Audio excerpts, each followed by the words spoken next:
Hi, I'm Dr. Nancy Crupi. I'm a biologist with 15 years of academic research experience internationally, and I've been working on a lot of different things, and ultimately, I have also had to overcome a lot of personal challenges. I'm here to guide you towards awakening and ego death. Ego death and trauma healing are the most important tasks we need to accomplish today for humanity. The second season of the New Earth podcast is going to be specifically focused on giving you stories so that you see the trails and what kind of breadcrumbs you need to follow for you to reach your own ego death, for you to reach your own trauma healing, and for you to embody your highest self finally. Let's start. Hello, everybody. Welcome again to a new episode of the New Earth podcast. Today we have an interview. We're going to be interviewing Jasmine Puentes. She's an intuitive healer. She's incredible. She does a lot of different things and heals people using a plethora of modalities, from yoga to different kinds of healing, Reiki, sound healing, and ceremonies. So, hi, Jasmine. Hello, I'm so grateful and so happy to be here. Thank you so much. You're welcome. And you see, this new season, as I said at the very beginning during the intro, and the first episode is going to be focusing on giving people exposure to different kinds of modalities of healing that are considered, unfortunately, by the Western world as alternative, while instead they're really the traditional medicine that humanity has enjoyed for thousands of years and that we have been cut off from by capitalism in the end. And so now we're going back to that because finally people realized how healing can only happen in a 360 holistic way. And it has to really involve all different kinds of levels of healing that are not just our body, but our spirit, our soul.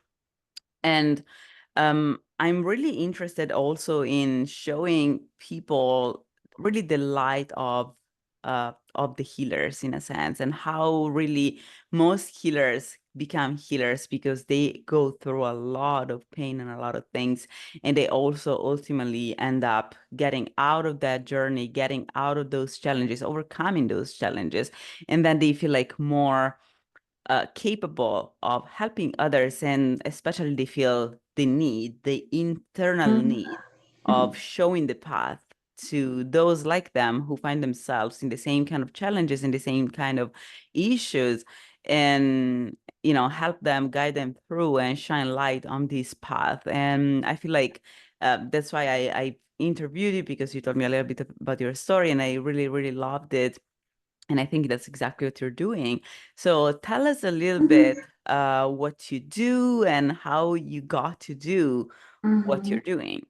Yeah, I 1000% agree with what you're saying, and that it is a calling. It really is like an inner knowing and something I feel like I'm meant to be doing. I feel like I've found my purpose and I'm living on purpose. And how I've kind of put it succinctly, kind of my company's mantra, or mission, or goal is to be the light that reminds others that we all have the ability to heal ourselves. And that is just what yoga is all about at the end of the day, is coming back home to yourself. What I do, the work that I do, I am not healing anybody. I am a guide that is showing others how to heal themselves. And some of my favorite ways that I do that through, and kind of what started it all, is through teaching yoga, which is simply put, using our breath, meditating, connecting our mind, body, and soul. And through meditation, a lot of things will unveil themselves to you. So once you open that door, the possibilities are endless and there's so many beautiful things to discover. So once I completed my yoga teacher training, and that became something that was ingrained and a part of just my daily life, Reiki started coming to me, and channeling started coming to me, and my psychic abilities started coming to me, and my clairsentience and clairvoyance. And I just kept learning as much as I can. I mean, a teacher is a forever student. So this year alone, I've completed 3 different certifications. I started working with 4 different organizations, half of which I'm teaching children, which is very close to my heart as well. And I know we'll get a lot more into that. And also, I think the final piece is ceremonies and healing touch. So that world is bringing mindful rituals back into our modern society and bringing healing, loving touch back into kind of what has been a separated and cruel world. Traditionally, in Reiki, which is a practice that is thousands of years old, and there's ancient texts that I've learned from. Traditionally, in that lineage or in that studies, there is no touch involved. It's a truly energetic, spiritual healing is the direct translation. But recently, in the modality that I'm forming, since I have studied acupressure as well, and I do believe that in our current state of society, touch is very needed and important for people. I've started to kind of blend that ancient practice of Reiki with the ancient practice of acupressure and create a new form of healing that's kind of been a little more unique. And I do see it here and there. I think that we're in a time of exponential great change. So you see all of these things popping up more and more all the time, all over the place. Yeah, I mean, I love what you do. It's really beautiful. And the fact that you use so many modalities, and that's part of the being an intuitive healer, that ultimately you blend with like different things with one another, so you create your unique way of healing people.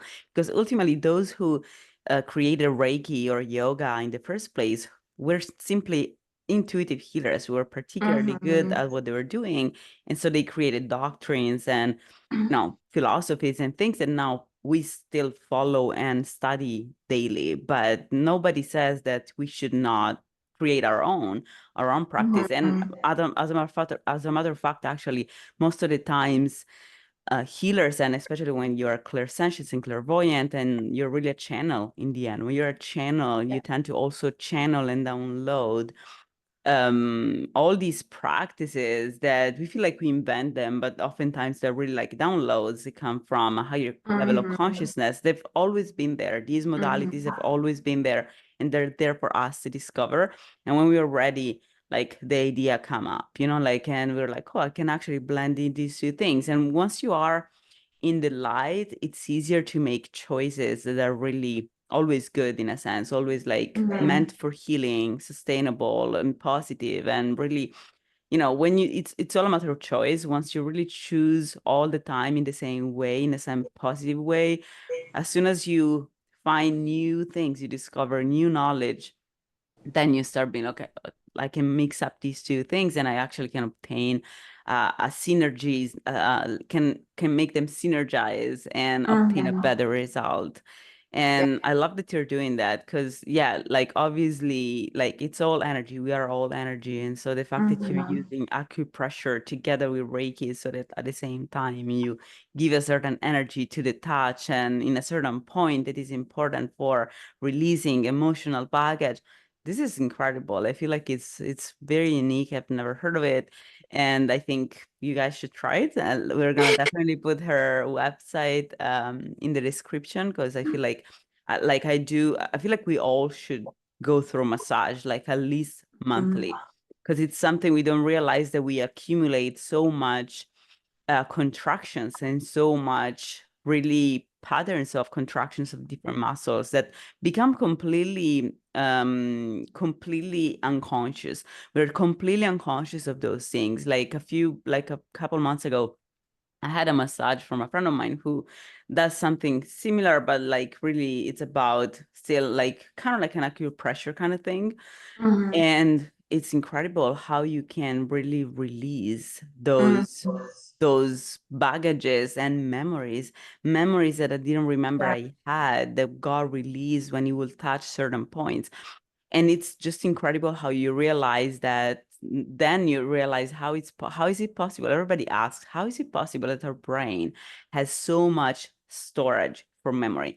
And I don't think it's true that the brain has so much storage. In fact, I feel like our whole body becomes a storage after a while. And Yeah. so things that are really old memory tend to start flowing down through the body and accumulate in the form of muscle contraction and peripheral neurons. And so I really felt that based on the kind of spots that he was touching, I was really releasing memories that I didn't even remember I had. So we Mhm. don't realize how important this kind of work is until we do that. And so I suggest everybody to really try at least, maybe not once a month if you can't afford it, but like every couple of months, you should definitely consider getting a good massage of various kinds. Like body work is so important. Yes. Yes, and so I love that you are, once you align, you're like, now I'm absorbing all of this new knowledge, all of these new things, and I have to because I feel like now I'm blooming, right? I love that feeling. Like it's incredible. And so I'm very interested also in how do you like teaching yoga to kids? I love it. It is definitely in this moment where I feel most fulfilled, and it's such a rewarding position.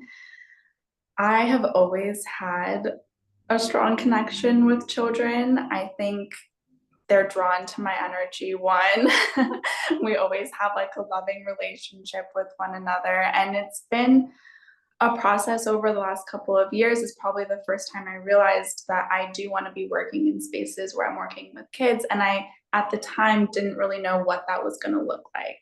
At the time, I had just left a corporate job. I was doing a very different kind of line of work. Um, and I just allowed things to unfold. I kept trusting my gut, leading with my heart, and that's how I ended up where I'm at now. And I teach at a private school, and I also teach at different institutions where children are living because they have mental disorders or they have suicide attempts or overdoses in their past, and they're living in these facilities for the rehabilitation that they need. And so my job is to come in and teach them these practices that have helped me exit that time of my life, because that was me at one point. So that is why I believe it is so fulfilling for me, because it feels so full circle to understand for myself why I went through those things that I did, because it reminds me of a session I had with one of my teachers. And I love that you brought up how important it is for us to receive as healers as well, because like I said, teachers are forever students, and taking care of ourselves and receiving is so important. One of my teachers, Melma, who's fantastic, I had a one-on-one meditation with her in which I truly felt that I saw my higher self right within my grasp, just standing right in front of me. And we finished that meditation. I was just in a ball on the floor in tears, could barely speak. And speaking with her afterwards, all these things were coming up, kind of processing my shame of what I went through. I struggled with addiction for years. I struggled with depression and anxiety for years. I tried to take my own life when I was 17 years old. And I realized that the habits that I had formed around smoking marijuana were continuously like instilling that shame and putting it directly into my throat, putting it directly into my lungs. Everything comes down to energy, everything comes down to our emotions. So it's not even the substance itself that is inherently harmful, it's the negative energy and the negative emotions that I was putting into that substance and then therefore putting into my body. And I'm relaying this information to her, and her response, I remember it so vividly, it really stuck with me, was that you went through that experience because one day you're going to be sitting in front of a student who's going through exactly what you went through, and you are going to know exactly what you're supposed to say. You're going to know exactly how they feel. You are going to be the person that you needed at that time. And so when I started working with this organization, it's called 0 Point Activation, and they work with institutions all over Los Angeles and Orange County, helping children who are going through these struggles that I feel pretty on the other side of now. That just kept ringing in my ears, like that's why you're here. This is what you're meant to be doing. Wow, this is really beautiful. You have said so many things that need to be unfolded. This story is incredible. So let's really start from, so you said you had, and I'm sorry you went through, like you tried to, I also had like attempted suicide as well. So I totally understand what you went through. And it's really like hard to really deal with the fact that most of the times it's um we have all of these things come from really like a misperception of ourselves, and the sense of guilt, the sense of shame really come from misperceptions, but may lead to very serious negative effects, right? Us taking our lives, or like us getting into these spirals of anxiety and compulsions that include addictions or compulsive thinking or really compulsive behaviors. And so it's beautiful. I think I say it all the time. I think all of us, ultimately, what we do is as soon as all the light workers, what we do is as soon as we come out and we overcome our challenges, then immediately what we do is we try to give that light of knowledge and awareness to the past us, basically, our past self. And so, going back to the children is basically you are trying to help your inner child to not ever go through those things, or to understand how to come out of it without having all the negative effects that you had. So it's beautiful because there are people on earth that when they get traumatized, their response is to perpetuate the trauma on others. And there are other people who, when they get traumatized, they understand how to heal, and they prevent others from undergoing the same. These are two completely opposite reactions to the trauma, and really have to do with how our brain works, because these are ultimately unconscious choices. Even when you decided to become a healer initially, it's always an unconscious choice. It's like when you decide to really help others instead of trying to hurt them, it's really an unconscious choice, and it depends on how our brain works. And ultimately, we are the generation like we are the stage of the healer is a stage in the human evolution, is the stage in which we finally come out of the fight or flight mode and we reach consciousness. And by doing that, that happens because our brain, when our brain makes choices, ultimately always puts on a plate, do I perpetuate the trauma or do I help others heal? And if you feel strong enough if you feel, oh, we're all brothers, we're all sisters, we're all the same, we're all one, we are not in competition with one another, then once you understand that, then that's how we finally heal as a humanity. Once that kind of human being is born, a human being that is built in a way that when that choice comes to him or to her, he's gonna choose, I'm gonna heal others, I'm not gonna perpetuate. That choice comes from lack of fear, because that is a human being that has ingrained in himself or in herself the idea that if you heal others, you're not in competition, that they are not going to withdraw resources from you, because we're abundant. Abundance is everywhere. And ultimately, the feeling of happiness and joy comes from inside. And so once you have that understanding, and that's really like, I think we're really cleansing from a genetic standpoint, we're really cleansing humanity from the trauma, from a lot of trauma. And so we're simply the generation of the flower that finally blooms, right? As Eckhart Tolle calls the flowers in the New Earth book. We're really the flowers of the earth. And it's really like also a genetic thing that happens, genetic, epigenetic. It may depend on how we've been raised. But ultimately, we're really the generation that once we get put in front of this choice, we choose to heal, which means that comes from the belief, a completely different belief system as compared to our parents or what other people have done, which is a belief system that does not see people in competition, but we see each other as brothers and sisters and just part of the same being. And so obviously, once you realize, you awaken to the body, to being part of a body, you're like, okay, so I am a cell of the body. And so this thing that is spreading is just a wound that is spreading. I can't fight against it. I have to heal it, because if I fight against it and I don't heal it, it's going to keep spreading. So that's a completely different standpoint, you know? So I feel like that's what healers do. Healers are people who have reached that level of evolution. And initially there were very few and they were crucified. And now instead we're a lot. And so we're starting to really make a difference. And as you're saying, the change is exponential. We're having this change and switch of consciousness, shift of consciousness, really, because it's a matter of numbers. We have now reached like a very good number of healers on this planet, of people who, when put in front of that choice, don't choose to perpetuate the wound, but choose to heal the wound. And so it's just a matter of time and the wound will shrink. It's just a matter of time.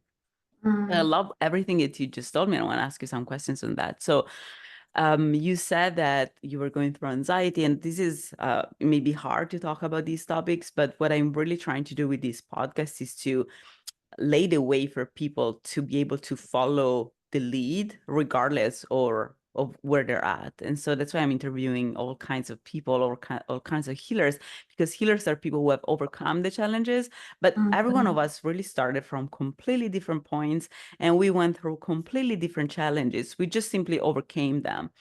So I want to give people, you know, the point where you started and what kind of challenges you encountered and how you overcame those challenges. And then we're going to be talking about your practice and what yoga does to our brain and to kids, so that we really understand how important yoga is and why.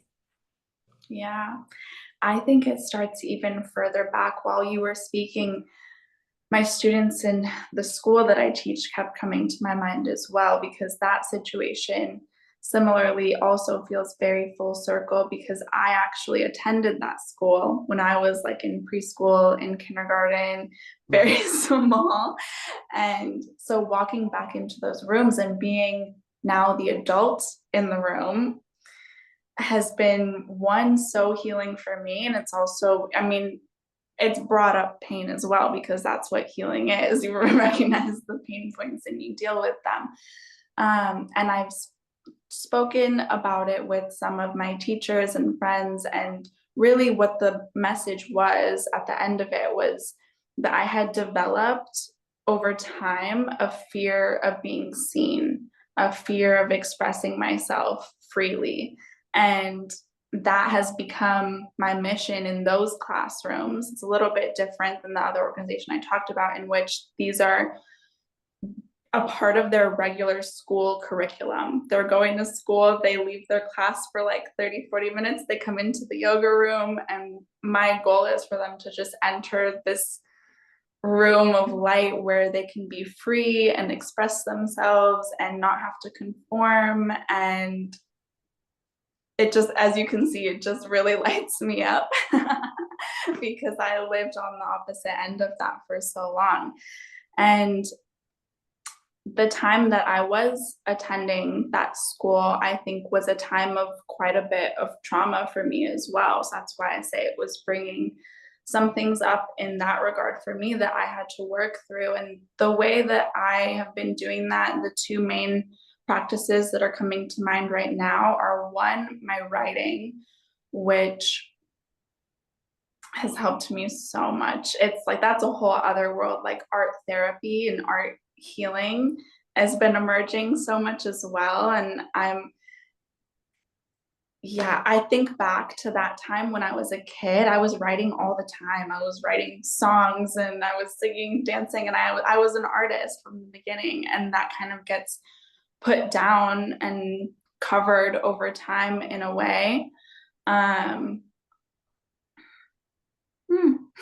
Yeah. It's just so much coming up sometimes. I need to pause. Yeah, don't worry. Like we do, like I used to be an artist as well as a kid, and Hmm. I'm still like I paint and like I'm really like I write books Yeah. and I write a lot. I feel like when I write, it's really I'm in a flow consciousness and I'm not Hmm. even sometimes I feel like I don't even write by myself because Oh I'm yeah. so That'll fast, even in get English, I'm it. so Mhm. fast in writing. I can write a 300 book pages book in a week or Mm, less. Like yeah, it's really like that's crazy how amazing. we become vessels of Yes. things that are already there. They just need to be put on Hmm. paper. So if I had time, I would have written like 20 books already. Because it's just a matter of like having the time to stay down because we become really vessels of things. And I also use in my practice art therapy of various kinds. I make people draw visions, draw themselves, or write down words. It's so important. First of all, because our brain works both in a visual way, like different people have different things. Like neurolinguistic programming just teaches us how people may be very auditory or maybe very kinesthetic or maybe very visual. And so based on the kind of, we all have a visual side. And so based on how we function really, like some people really like to write and some people really like to envision to like draw. But this is so fundamental because oftentimes all of these things are subconscious and we don't become conscious of those until we put them on paper. And so Yeah. journaling is so fundamental. And unfortunately, I remember when I was a kid, I had a diary and I used to try to basically journal all the time. I remember I learned to write when I was 5 years old. And Mm-hmm. since then, I started like really writing all the time. I remember I had my diary every year, like had a different secret diary. You know, those with the little Yeah. thing, like the little key that opened them. So I I think I had have one those. too. I had those, but then my sister started reading my diary, my secret diary, which is something you should Hmm. never do. And I Yeah. kind of stopped because I felt ashamed of the things that I was writing that were Mm. just simply journaling, but those things just stayed private. And so I kind of stopped, but that was really a mistake because if I had journaled through my whole life, I would have not gone through most of the things that I went through because I would have been Mm. aware of a lot of things that happen, like toxic relationships, for example. I went through a lot of different kinds of narcissistic abuse. And if you journal, you Yeah, realize how you're changing and how people are manipulating you.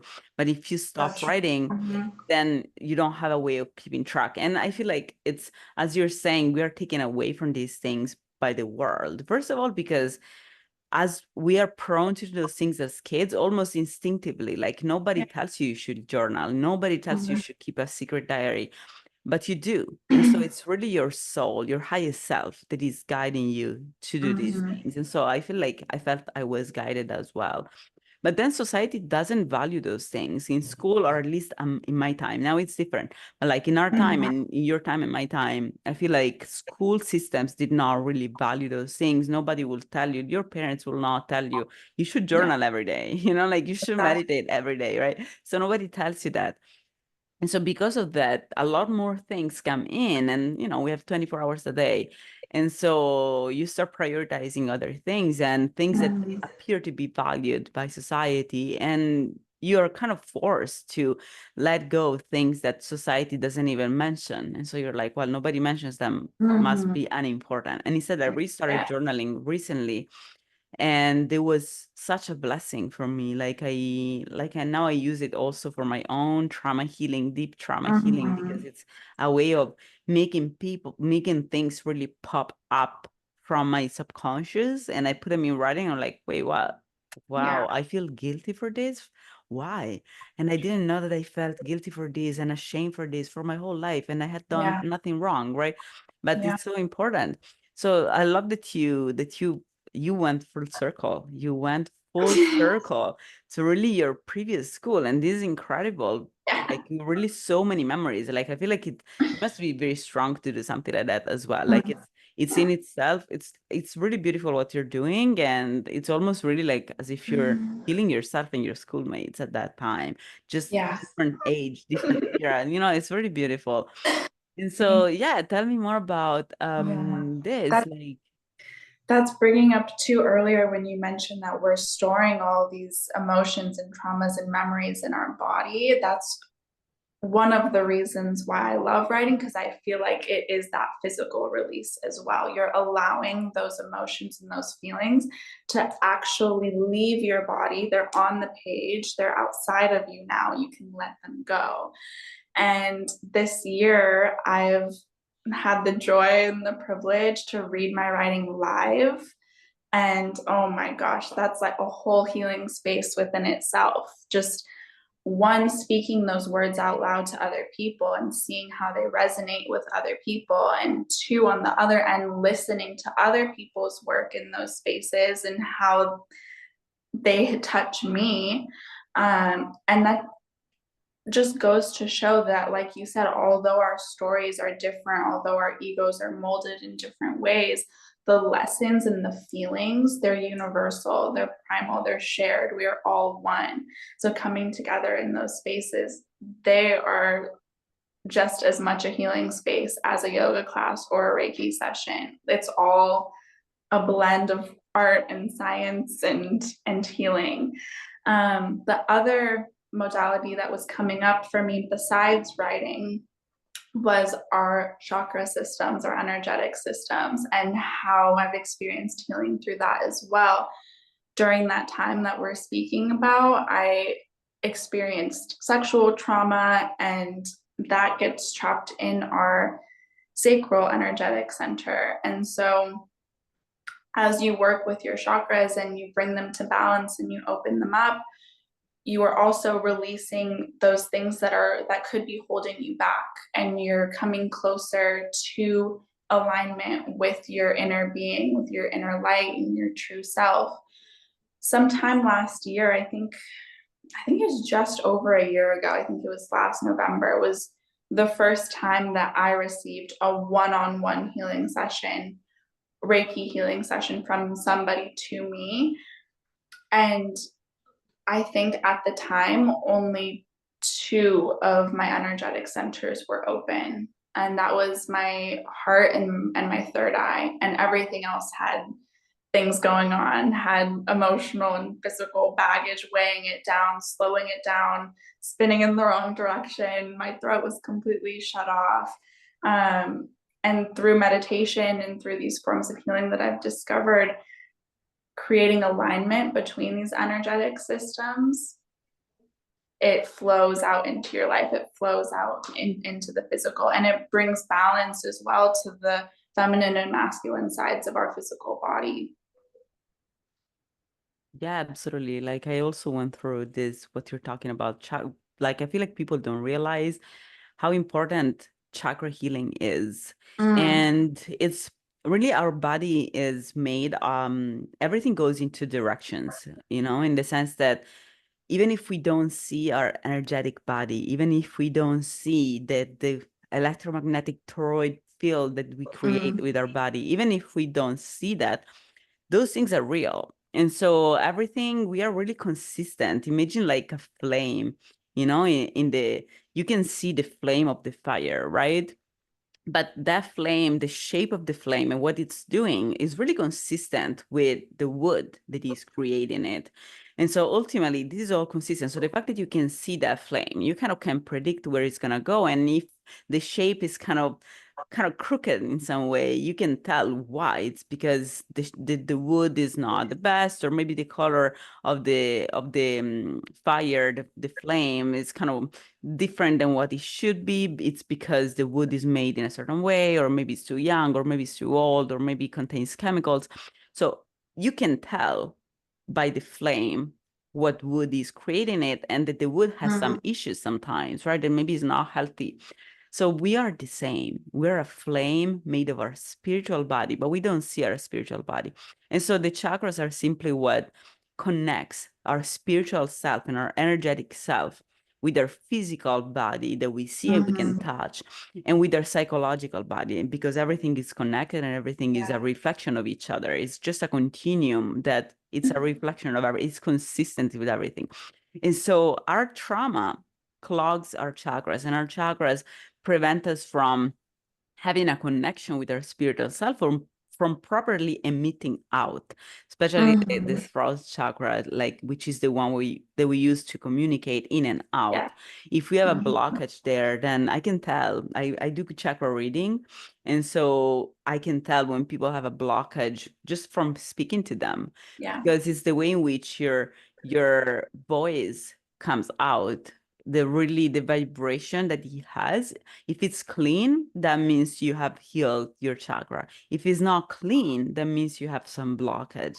And right, Mhm. so most people don't understand that they have a blockage of some sort. And sometimes because of blockages, they overcompensate. And so they start, talking more like this, like trying to overcompensate to the fact that they really have a blockage of some sort or a trauma of some Mhm. sort.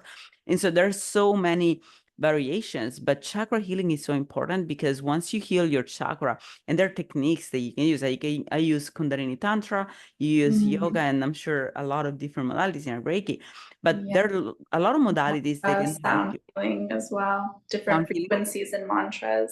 Yeah, exact sound healing, transcendental Mhm. meditation, mantra. All of these things are so important because what the chakra is directly connected to our mind as well and to our energetic body as well. So if you heal, because everything is bidirectional, if you heal your chakra, you heal your trauma. If you heal your trauma, you heal your chakra. And so chakra healing can be an incredibly powerful technique because it doesn't require for you to even be aware of what trauma Mhm. you have.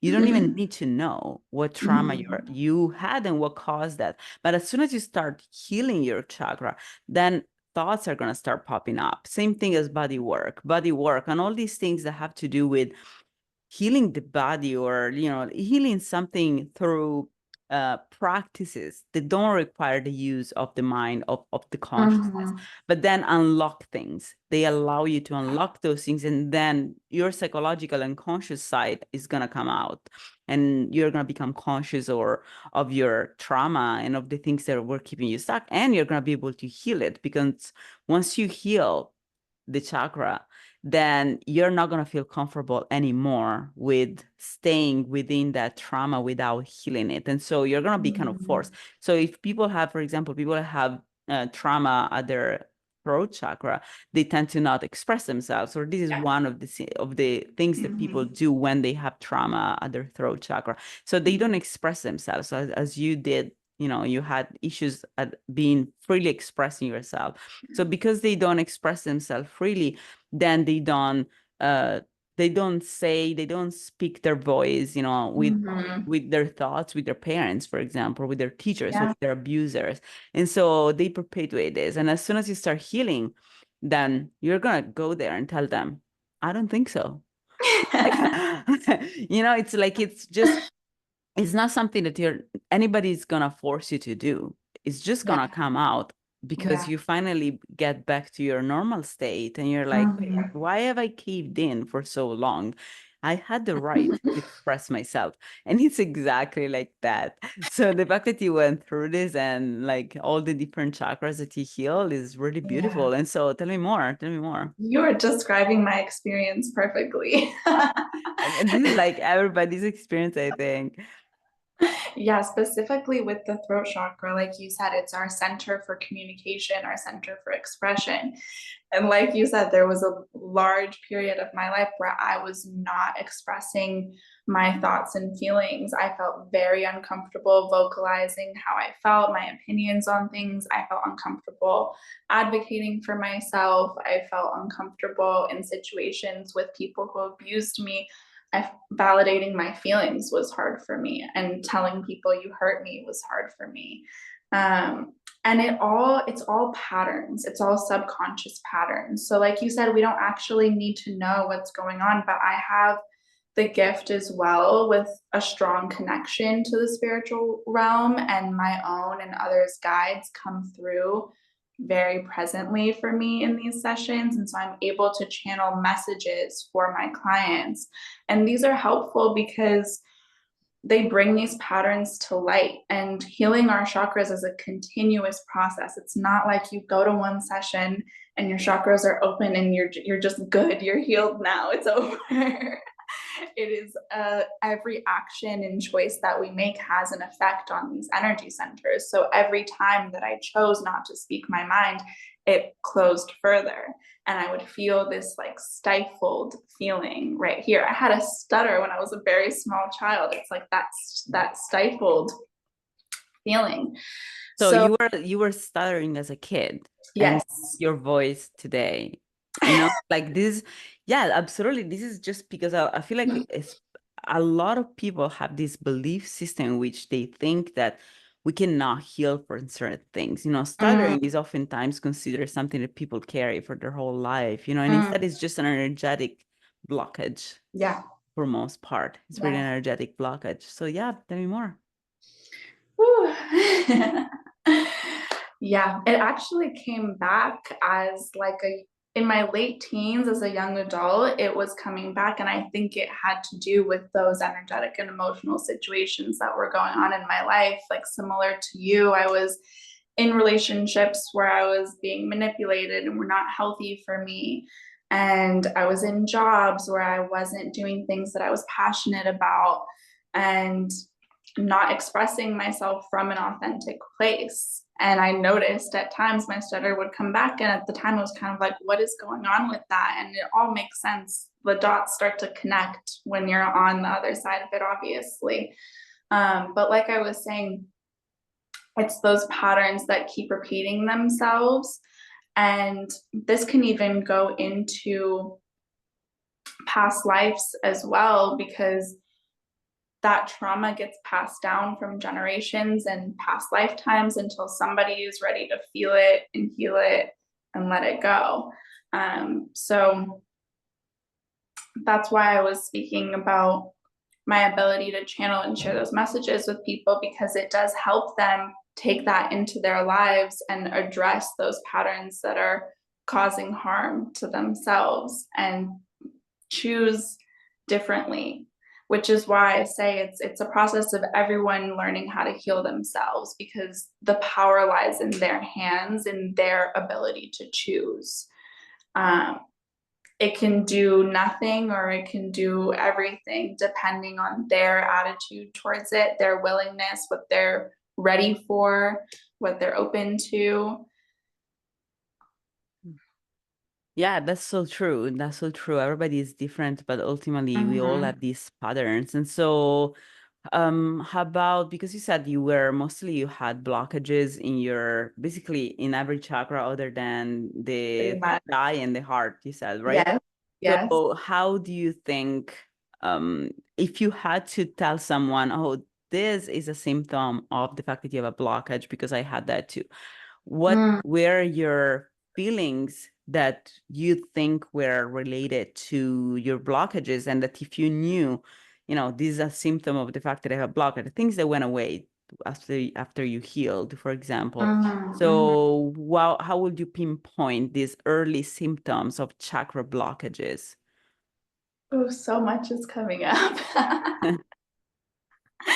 So I'll give a little bit of a brief overview and we'll see what comes up for us here. So mainly what I work with is our 7 primary chakras, which goes from our root chakra at the base or tailbone pelvis of our body and is connected all the way down to our feet. And it extends all the way up to our crown, which is our connection to our divinity in the heavens. Our feelings of oneness and connectedness come from this space. In between, we have our sacral, solar, heart, throat, third eye.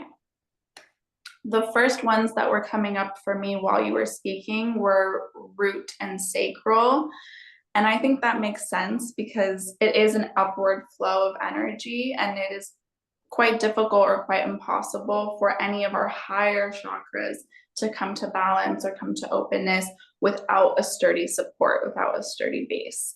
So at our root chakra, our connection to earth, our support system, our feelings of safety, our survival, really the affirmation here, and this was coming up earlier when you were speaking as well, is that there is plenty for us all. So it's the choice between living in fear or living in love is what's really coming up here. And that is going to affect your decision making so drastically. You're either coming from a place of, I never have enough money, I never have enough this or that or whatever it is. There's not enough for us all. There's that like win or lose mentality. If someone else is winning, I'm losing. And this is so harmful for us. This is what causes that choice, that the choice Yes. to choose to perpetuate trauma against others. Because Yes. if you live in a world, your inner world, in which your belief system is, I have to win, there is either a winner and a loser, and that nothing else. Like these people live in a binary mindset. When you live Yes. in that binary mindset in which there are winners and there are losers, but not two winners, obviously you're going to choose to win and to abuse others to win, because that's an unconscious choice. You're giving to, Survival instinct. yeah, you're really setting yourself for failure. It's impossible to get out of this because our brain makes mathematical choices for survival. So it's not something that, like I feel like most people think, oh, it's easy for you, right? Because, you don't have trauma. That's not true. It's really a matter of like belief system. You really have to have faith that abundance is there for everybody. And if you do the right thing, if you make the right choice, if you choose things that are sustainable and that are like made for love, meant for love and not for hate, then there is abundance for everybody. You're just stop being part of the wound and start being part of the whole body where we're taken care of. Like we are all taken care of in a way or in another. And it's just beautiful. So yes, and so you make these choices for love, and I love that you Yes. mentioned that.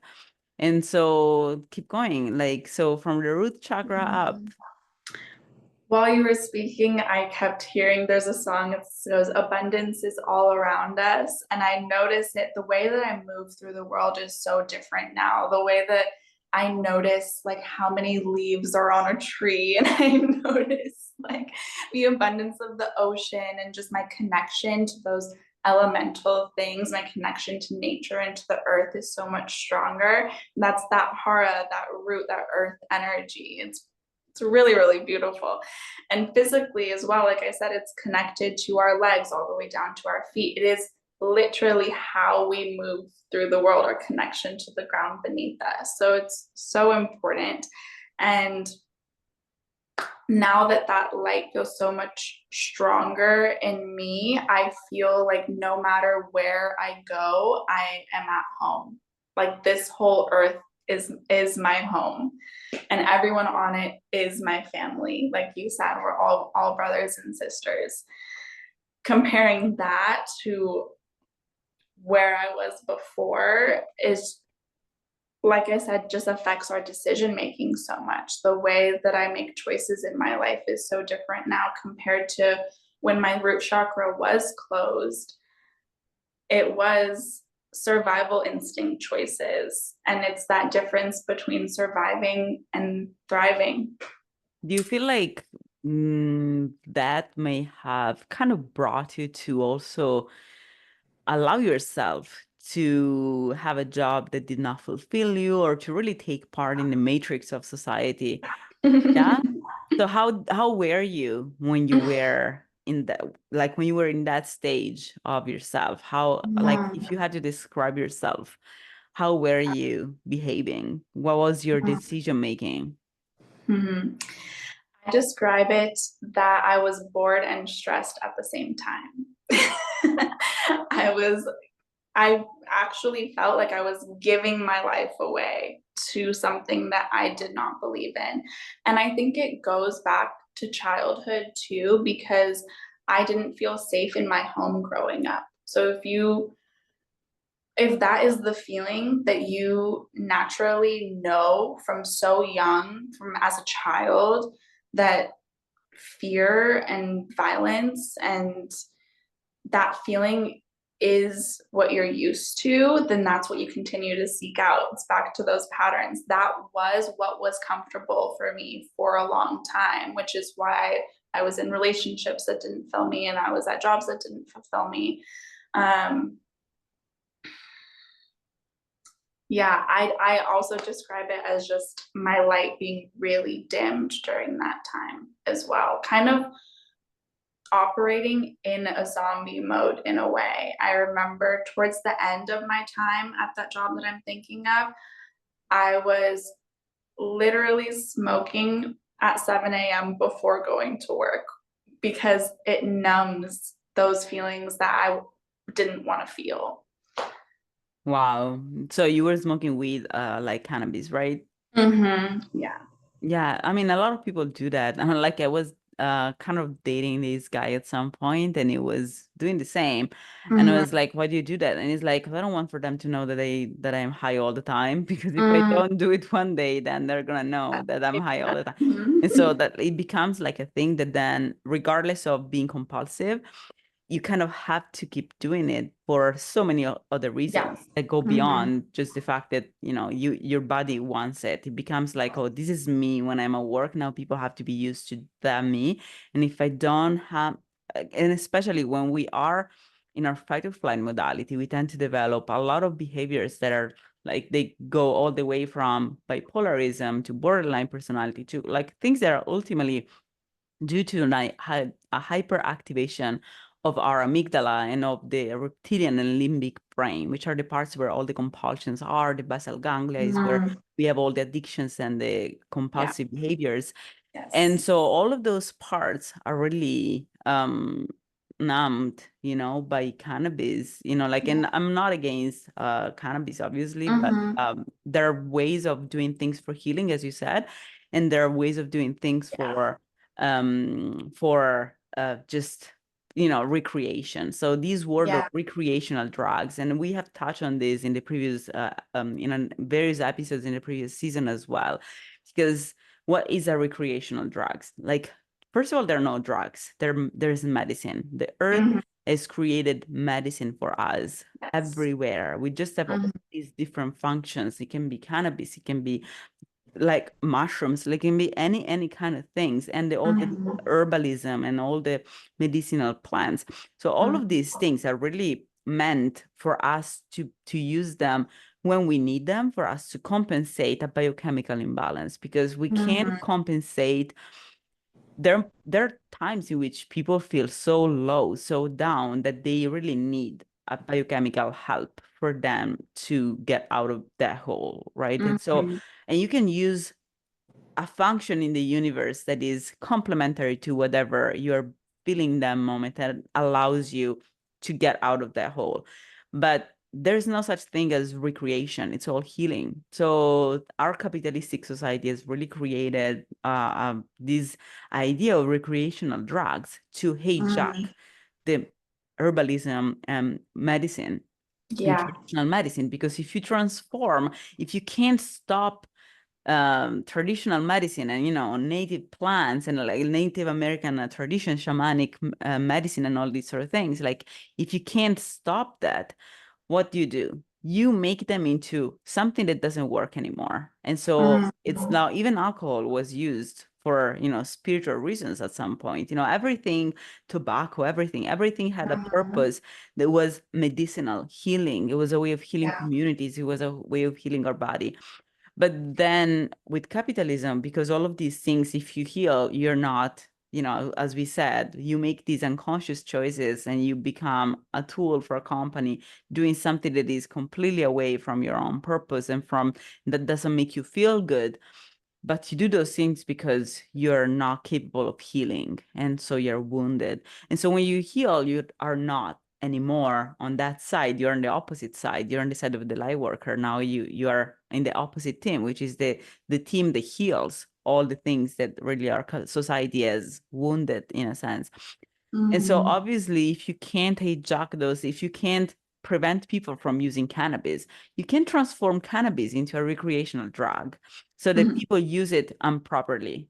And so Yeah. it's like a way of hijacking the actual medicine. And now I saw billboards in LA, for example, that say, kids that smoke cannabis early on, they are a higher risk of mental illness Mhm. because you made those kids use those. You made cannabis become a recreational drug, which it was Yeah. not supposed to be. You know, nothing. Yes.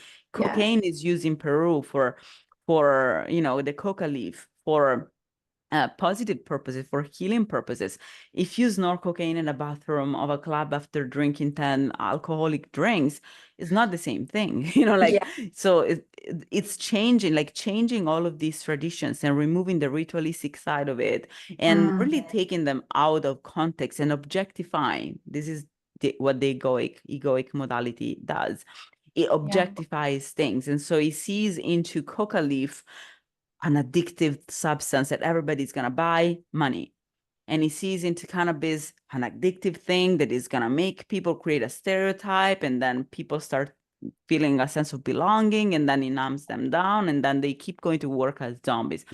So our Yeah. ego and the ego in society, the collective ego, really sees all the healing tools that the earth has given to us as Mhm. objects that can be used and tools that can be used as part of this machinery that the egoic society is. And once you finally realize that, as you did, that this is not helping me, even if it's supposed to help, because at your time when you start using it, it was also a time in which it was still kind of like a hippie thing that awakens you, that is an awakening kind of drop. Everything can be woke and can be a form of unconsciousness. And Yeah. so, and especially when you work, as you said, when in medicinal food in general, medicinal herbalism, shamanic medicine, all of this plant medicine, your consciousness works with the consciousness of the plant, and together Mhm. you obtain an effect. And so if you put your sadness, if you put your intention to numb yourself down, that's what is going to happen, because ultimately it is you drive what parts of your brain you want to activate, and then that medicine does that. So it's really like it Mhm. it works that way. And so really it can become a curse. It's not anymore a tool for healing. But again, Yeah. as she said, it's not about what kind of medicine you use. It's not about what kind of thing you use. It's really about the intention behind it, the modality behind Mhm. it, the ritual that you use, the habits behind it. You can eat healthy food and still being very, very obese. And so it's not about, if you abuse or Mhm. overuse or use improperly anything, you can really get negative Mhm. effects instead of positive effects. So I let's continue agree. with your I think that story. the underlying thing there as well is that unhappiness that comes from the pursuit of trying to look for things outside of yourself that are going to fix you. Because at the end of the day, you are the only one who can. That our inner happiness is the only true lasting form that there is. So putting this as something that is outside of you, something that you need money to purchase, something that you need to go out of your way to get, is creating that cycle and perpetuating. Almost for me at the time, it was perpetuating like a self-loathing, like a self-hatred, because I didn't even want to be doing it anymore. I felt like I needed to. And I was at times where I was like, I don't really have money to spend on this. And I still was. And I felt guilty about that. Just all these things going straight into my lungs, straight into my Vashuddha, my throat chakra. Wow, yeah, absolutely. And then it's a spiral. It's really a spiral Mm-hmm. that then goes, it involves everything, like when you make these Mm-hmm. choices that are unsustainable, then you need to create Yeah. a lot of cushions for them to exist because they're unsustainable. And this is exactly Mm-hmm. perfect in the sense that I talked about this already in the previous episodes, but also I feel like it's really the demonstration that this happens from the epigenetic level to the sociological level. Whenever we make choices that are not sustainable and we don't Mm-hmm. choose our truth, because ultimately what you were doing was not choosing your truth, which was Mm-hmm. you were sad, you had these feelings that needed to be expressed and understood and healed and Mm-hmm. allowed to exist. And instead you chose to lie, which is you chose to Yes. pretend that those things did not exist. But Yes. because that choice is unsustainable, then you had to start using a substance and then abusing it. And that's Mm-hmm. unsustainable. Because it's unsustainable, it forces you make other unsustainable choices, which are, money. And then because that's unsustainable, then you need to do a job that you don't want to do, and that's unsustainable. Mhm. So you see, every time we choose a lie, the Yeah. result is more lies, more Yeah. lies, more lies, And and I choose. found myself in a reality that I didn't like. There were a couple of times where I did go sober for about 90 days each. And I am now as well. This will be my third third and final stint, as I say. But in those first two times, the reality that revealed itself to me once I had a clear head was so to my dislike that it was like unbearable. It was like it was very overwhelming to realize that I had created a life for myself that I didn't want or like. And that's why I kept returning back to it at times of really high stress, where my body recognized that feeling of intense stress and it knew this is what you reach for when you're stressed out. So go reach for it. And it became, like we said, like unconscious, habitual. So that has been the journey of creating a reality that I do want to live in and allowing my desires to come into this time and space and work towards my goals and build a life that I do really want to live. And I do need a clear head to do that. In the line of work that I do, I think having a substance addiction like that is just detrimental. It's just like not sustainable. It's not going to work out. I can't be an open channel for other people if I'm bringing those negative energies into myself. And since I have that reasoning and that purpose, that is what drives me to keep bettering myself too, so that I can continue to be that channel for others as well. And it requires letting go with love. Like, I don't have any hate or any negative emotions towards people who do smoke or towards the medicine itself, because I think that it was kind of a doorway to open me up into the world of herbalism, of plant medicine, of these actual mindful rituals and intentional ceremonies, which is what I share with others now. I host cacao ceremonies and psilocybin journeys. I sat in my first ayahuasca ceremony this year. So I don't think I would have found those things if it wasn't for marijuana. So I have only positive emotions towards it when it's used intentionally.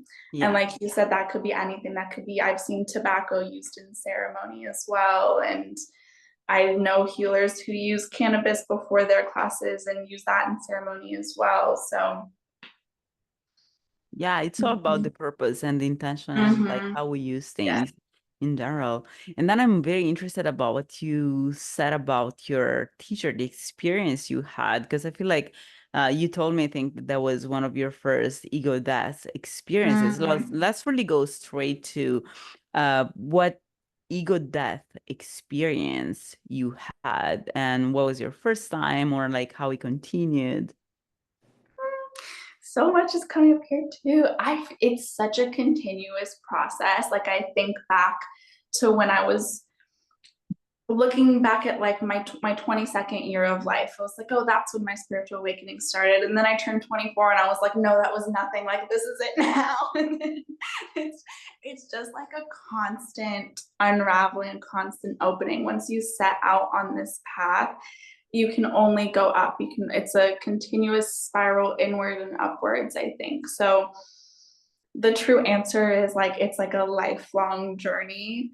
And some of the specific stories that are coming to mind right away are, one, definitely ayahuasca, plant medicine. Huge, just huge ego death. It's just, I laid there in that ceremony and I just watched as the spirit of ayahuasca just stripped away every layer of my identity, just until you're at your core, just love and light and nothing else. Like, I didn't have a name, I didn't have a job, I didn't have, you know what I mean? It also, I'm doing this motion because in that ceremony, I truly speak about the plant as a healer herself. It's a very feminine, grandmotherly energy. And I met her, I felt her working on me. And that emotional stripping of the identity physically felt like this, physically felt like an uncovering of the third eye. And the noise was like, shoo, shoo, shoo, every time. Wow. Um, yeah, it was amazing. And the next day after that ayahuasca ceremony, I was leading an inner child meditation here, actually at this studio, and the spirit was so present with me still. The energy in this room in that ceremony was so powerful and so magical, and to be able to have led a circle of all women in healing their inner child directly after having just been completely stripped of my identity was just like bliss. It was amazing. I think I have such like fond memories of that time, and I give a lot of credit to the one facilitators and two to the plant itself for allowing me to experience something like that. And I believe that those kind of ceremonies and medicines truly call out to you. You have this inner knowing, this intuition that that is what you are meant to be doing. I feel that my spirit guides led me to those teachers and to that place and to that ceremony in particular. I don't think it's something that is meant for absolutely everybody. Like, I don't think everybody should be just flocking to go sit in these ceremonies all the time. I think that you know when and what you are meant to do when it comes to that. Yeah, I agree with you. I think it's a like first of all, it's a calling. Like the Mm-hmm. shamanic themselves tell you that this is a calling, and it is Mm-hmm. true. Like there's a point, and sometimes that calling comes with obviously a lot of people don't even know what the ayahuasca is. So sometimes the calling comes from people telling you, "Hey, I'm going to the ayahuasca. You want to join?" And and then you feel like, "Oh, what? Maybe yeah, why not?" I don't know why, but I feel open to this, right? And so you don't necessarily need to know exactly what it is, but it may be something you need and you don't know you need, and then your guides have to put it on your path in other ways. Mm-hmm. Yeah, definitely. And through the ayahuasca and shamanic medicine and like knowing all of these type of medicine, like studying all of these things, I really understood how the real reason why the Amazon is really so much attacked since for so Mm-hmm. long, because the Amazon, like this is what most people don't understand, is really not the lung of the earth simply. It's really the place where all the Amazonian tribes prepare this medicine. They prepare ayahuasca, they prepare rapé, they prepare a lot of different kinds of things that then shamans all over the world use to heal people. It's really like incredible Yeah, what they're doing. amazing. Mm-hmm. And the Amazon has been attacked for so long with the excuse, I want to build corporations here. I need this wood or whatever. But the real reason, I think, was really because all the tribes that live there, that obviously if you destroy the Amazon, they're not going to have a place to live in, right? And they've been attacked. It's a form of persecution that has happened Mm-hmm. in ways that the population does not understand, because most people are very remote, very, very far from shamanic medicine. And so they can't possibly understand the huge role that had today. Like the ayahuasca has become, and I think it should become, a heritage of humanity, because it's really like a holy a holy, sacred Mm-hmm. ceremony that is really so incredible, and people can't Yeah. possibly understand that. And famous people, and now a lot of famous people that are capable of bringing, like, shining their light on the world so high and so powerfully, is because they have done ayahuascas. And so it's really like a light, and people have been persecuted for a long, long time, and still today, in various ways and using various reasons and and pretentious motives, right? But the Mm-hmm. reality is that they're persecuting the ayahuasca, they're persecuting shamanic medicine as much as, Yeah. Native Americans have been wiped away, because these are something that is really necessary to heal the world. And obviously, when the world is wounded, the wound tries to spread. And as soon as he find something that is a potential obstacle to its spreading, it tries to destroy that too first, right? Because Mm-hmm. that's how it destroy the whole world, by really going to the source of the healing. And so Mm-hmm. I really think it's incredible, and it should be really protected. And so after that, so I love that you had this ego death, and you're opening of your third eye. This is so incredible, the kind of experience you went through. And yes, definitely finding your own, especially for channelers, like Mm-hmm. finding your own true identity is so fundamental. Is so fundamental, because most of us absorb, and this is something I went through by myself as well. Like, I had to find my own pure essence. Once I found it, then I finally understood that I had absorbed, without knowing, all the personalities, all the thoughts of the people around me, because I didn't know that I Yeah. was a channeler.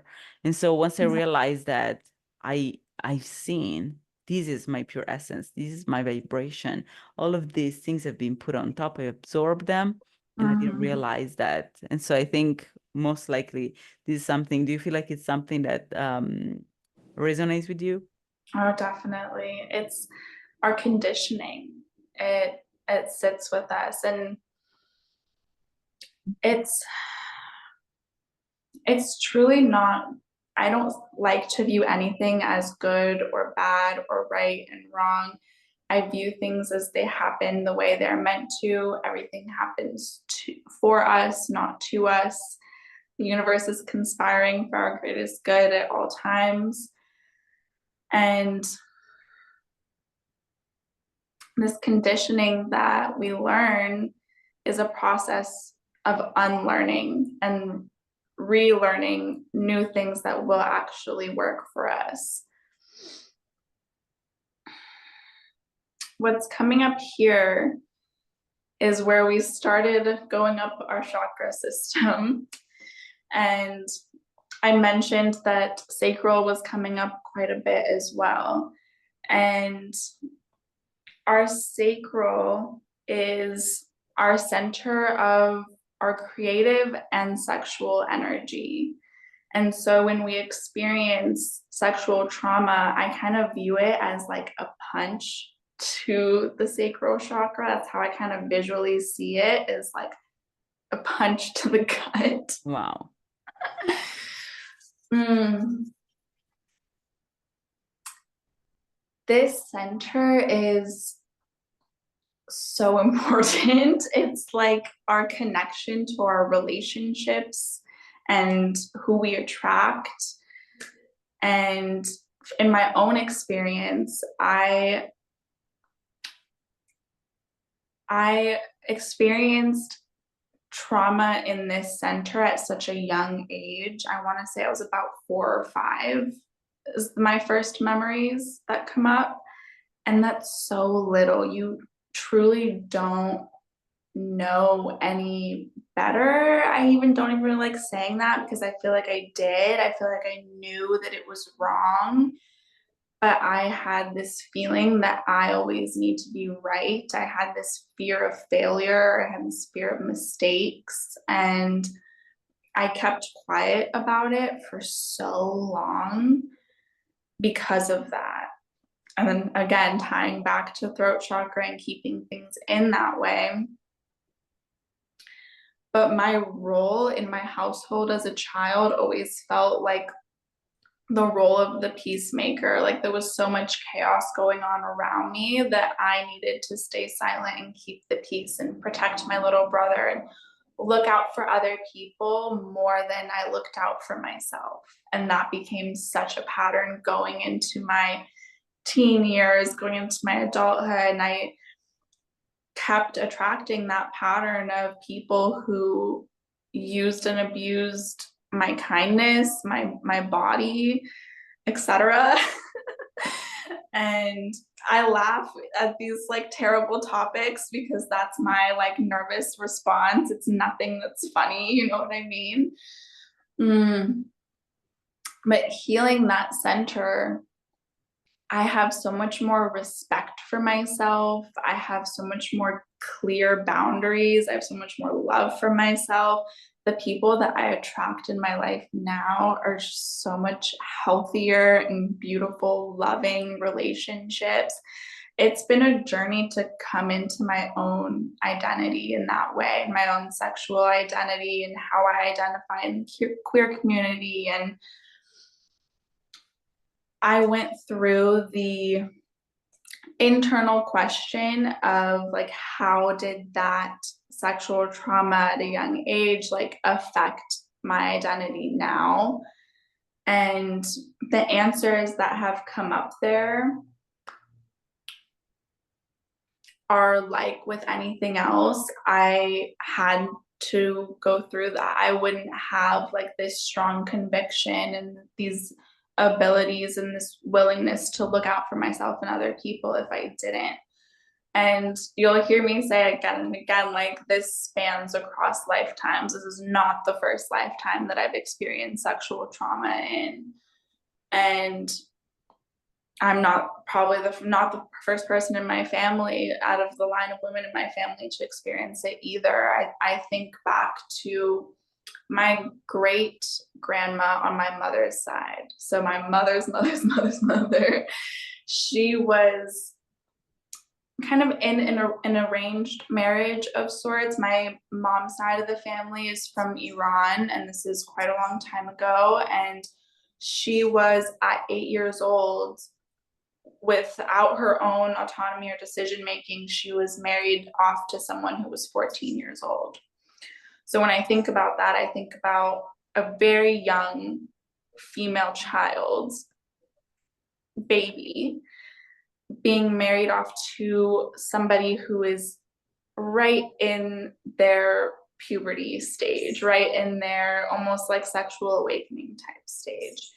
And I've received visuals and messages in meditation of that feeling of, I don't want this, I don't want this, that like little girl inside just like fighting and crying, saying, I don't want this, I don't want this. And she lived in me. I had to let her out. I did that through breath work. I give a lot of credit to heliotropic connected breathwork techniques because there was a time in my life recently in the last few years where I was going to those classes once a week. Every Thursday night, I was doing an hour-long breathwork class. We were just breathing. And I was dropping into those spiritual states and receiving messages and visions and seeing things that were helping me heal generations and generations of sexual trauma. Yeah, absolutely. Like I think that most people don't understand how much it weighs on us when we have generational trauma. There really is absolutely oftentimes we completely ignore it. We don't even know that we have that trauma in our family and in our DNA because it's all a matter of choices, right? And so our brain, and we are going to talk about the amygdala and like how this really gets ingrained into us because it's really that, like we come from a generation of people who, because they went through abuse, maybe because of that, they have decided to make the choice of shutting down or, of not speaking out because it's difficult, speaking out, especially in a situation in which the world tells you, like, we're now at the stage in humanity in which women are allowed to speak out. 150 years ago, we were burned as witches if we were victim of sexual abuse. Because that's, I think, the reason why they were burning witches was really this. They were women who went through sexual abuse, and because of that, you want to completely destroy Mm. the whole body, so the people don't know that the reason why that is happening is because you have abused them. And so this is what witches were: women who had undergone abuse of some sort, and maybe they were rebellious about it. Maybe they wanted to tell the truth. So they made the burning of witches a thing, so that you can burn the body without anybody saying anything about that, because it's part of the Yeah. tradition, right? We They were burn burning people. powerful women and they were burning healers. Yeah, exactly. They were burning healers. They were burning women who were changing that choice. They were Mhm. changing the choice. And this is really, I feel like most people don't even realize that even what we call today, feminine side, when it's like women are killed because of, passionate reason, or like reasons that have to do with their sex, with the fact that they're women. The reason why they're killed is not because they're women, is because they're women who are ready to speak out, because they're women who are really have changed this pattern that you have healed, that you're now healing for your whole generation, because those are women who have chosen for once to not stay silent, to not stay quiet. So what they're really killing is not women. They're killing light workers. They're killing healers. They're Us. killing empaths. What? Mhm. Us. Yeah, they're killing us. Absolutely. Yeah, yeah. And I also, as an awakened woman, I've been through so much stuff. Like my life, you could probably have 10 movies about my life for all the crazy things I went through. And one day I'm gonna probably have an interview as well for myself, because it's Mhm. pretty crazy what we go through when we start waking up. But now it's kind of allowed. Now you're allowed, and you have a path to become a healer instead of being killed. And instead, Mhm. all of your previous ancestors were women who didn't have a choice. And because they didn't have that choice, when put in front of the choice, do I speak out about it, or do I shut down? Do I shut up? They will shut up. And that's so ingrained in their DNA that then it gets Mhm. passed to you until a human being, this you, is born, and she is so strong that when she's put in front of this choice, she finally decides to choose, no, I'm going to speak out. But you have to be strong enough.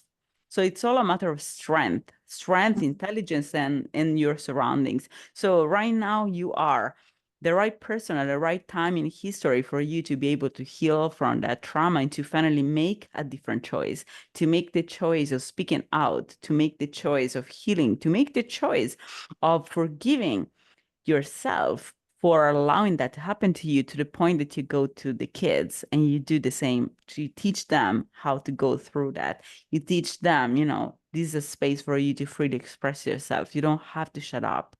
You can express yourself. So that's really what Mhm. you're doing. And like, Yeah. this is incredible what you're doing. I feel like we don't realize how incredible this is, because in your whole lineage, and we're talking about from the beginning of time, your whole lineage, you're the first person that has broken the circle, the cycle of abuse, and is alive. This is incredible. Like, this is in itself incredible, because when people will break the cycle 150 years ago, they were burned. Now we are capable of breaking the cycle and of even choosing, because there are a lot of women today that keep shutting up, even if now the environment allows them to speak out. And there are a lot of women who keep having a corporate job that is really abusive for them and for the population. And so there are a lot of people who still today, they choose the opposite side, not the truth, but the lie. A lot of people that we're here today to talk about this because the world, for the majority, has chosen to lie. It's not just about being at the right time, because this is the time for us, right?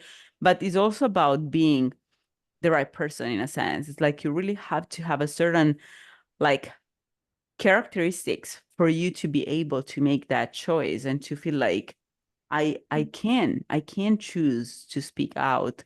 I'm strong enough. I can do that. I've overcome this. I've overcome that. I can make it by myself. I can. And it has a lot to do with also kind of like the reference models we have. Because the more strong women become reference models and they tell us their stories as you're doing today, you're becoming a reference model, right? As well. So the more women, strong women, go publicly to tell their story of overcoming abuse and overcoming things and bringing light in the world and making this choice of not shutting up and of instead speaking out and healing and healing others and helping others, the more people like you feel, oh, I can. Other people did it. I admire this person. I respect this woman. She's incredible. I think I should do the same. I can do the same. And we're seeing this in Iran, for example, now, all that is happening with the all the abuse, that women are going through and all the people that are being killed for all the women are being killed. It's the same thing. This is the same thing that happened with the witch hunting and witch burning is happening in Iran, in Afghanistan, in all of these places where we still are. The environment is still not, doesn't allow these flowers to emerge. But now it's different because now the consciousness of the planet is rising. And so regardless, there are women who go in the squares, like in the street of the city, in places like that, where they get killed for not wearing, the whole burqa and everything. They go in their underwear. A woman did it like a couple of months ago. She went with her underwear around the city to as a form of protest. And obviously she got arrested, but she did it. How beautiful is that? Even if she's in an environment that doesn't allow that, now the shift of consciousness is reaching even those places. And there are flowers that bloom there too. And they're gonna be the first of a huge wave, because this is how it's gonna go. And this is the faith that I want to give to everybody. The universe blooms all the time. The universe blooms into flowers. It's our destiny. The universe goes from the Big Bang and the trauma to blooming into a beautiful flower. This is inevitable. It's gonna happen. So it's just a matter of deciding, okay, if you have that faith and if you know that this is gonna happen, why would you not choose to bloom? Why would you not choose the light? Why would you not choose the truth? If you know that it's gonna happen no matter what, you're just delaying it and you're actually losing yourself and losing what you can get, all the abundance, to not have faith that this is going to happen. I'm telling you, this is going to happen. You can see that. It's just, you can see, as a scientist, I can tell you, like, really everything is measured in terms of trajectories. And so you can tell right from our history, we went from violence to more. Now today the world is more peaceful, despite the news try to make us believe that there is a lot of war. Yeah, there is a lot of war, it's true, but we had times in history in which everything was about war. There was nothing else but war. The Roman Empire has conquered the world by killing, killing, killing, killing, killing, war, war, war, war, war. They spread through killing and war. This is not how it is today, right? So now today, even if in the United States, this country has been created by wiping away and killing people, today is peaceful, or more peaceful at least, right? Same in Italy, in Europe, all the killing of the Roman Empire today is more peaceful. So reality is that we have the choice all the time. And if we see this trajectory and that things are getting better, mathematically, like if you seek how history went, this is how history tells you how the universe works. And so the universe blooms. That's how it is. It's just a matter of time for us to understand the universe is meant to bloom, and that we don't have to shut up. We don't have to push ourselves and our true feelings down in fear of. We are the ones that build the world that we have every day, and it's always us coming back. So we're really not going anywhere, and like, until we heal that lineage, we're going to be in pain, because you are the first of your lineage, not just to break the cycle, but to be happy. Isn't this crazy to think about. You're the first in your lineage to finally align and feel joyful. So all the women in your family have not felt joyful before. That's incredible. Same thing for me, like I'm also a cycle breaker. Like all the healers are ultimately cycle breakers. And when we switch from that choice to choosing the light, to choosing the truth. And so it's really like when people understand that, it gives them faith, faith of understanding that you don't need, you can choose every single day. You can change the choice that you make. You can change this choice from choosing lies and deceit and numbing down and, from choosing all of that. You can choose the light in just one blink. It's just a matter of your perception of how strong are you? Can you resist this? Can you do this? And reality is that today we're seeing this every day. Like we're seeing that people choose to not shame themselves, like body shaming. There's so many movements about, stopping to guilt trip ourselves, to shame ourselves. There's so many movements in so many fields because there are all of these cycle breakers, all of these flowers have started blooming in every possible body type, in every possible community, in every possible country, we're just blooming. The earth is reaching its spring. So we're just blooming. And so spring is just about to happen. And so it's up to you to choose, do I want to be a flower or do I want to be chewing the flowers away? Like it's really like up to you to choose to be the flower. So be the flower. So let's continue because I really loved your experience that I think we should definitely touch on, the experience with your teacher, that you saw your highest self. That was mind-blowing for me. I could not stop just like gleaming and smiling when you were speaking because I call myself my company Healing Flower Child. And like my little slogan for it has been allow your inner flower child to bloom. So when I hear people say those phrases, I'm just like, ah, that was the message. That was perfect. Ooh, okay, what was the question? Sorry. Yes. Okay, so I love it. Yeah, you did the right thing. that I This is definitely how the universe works. It's like it's flowers blooming. And so I think I love the name of your company as well, because it's really what it is. It's about going back full circle as you're doing it in so many ways. You're really embodying that, because what we need to do is to go back to choosing our innocence, which is, well, like you shut up when you were 4, right? And so you have chosen the lie instead of your own innocence, instead of your own light when you were 4. And since then, you have abandoned that side of yourself, right? And then you are now taking it back and owning it and embracing it and loving it and giving it love. And so healing it. And how's you're doing, that's your inner child, that's your innocence. And so as you're doing that, now you're going back full circle to the exact same place where that started. And so you're healing others and you're taking others into their own inner child. And that flower, and this is beautiful because for another reason. So consciousness, which is the flower of our brain. If you check, I have written a book called The Fractal Universe and the Theory of Everything that I suggest you all to check out.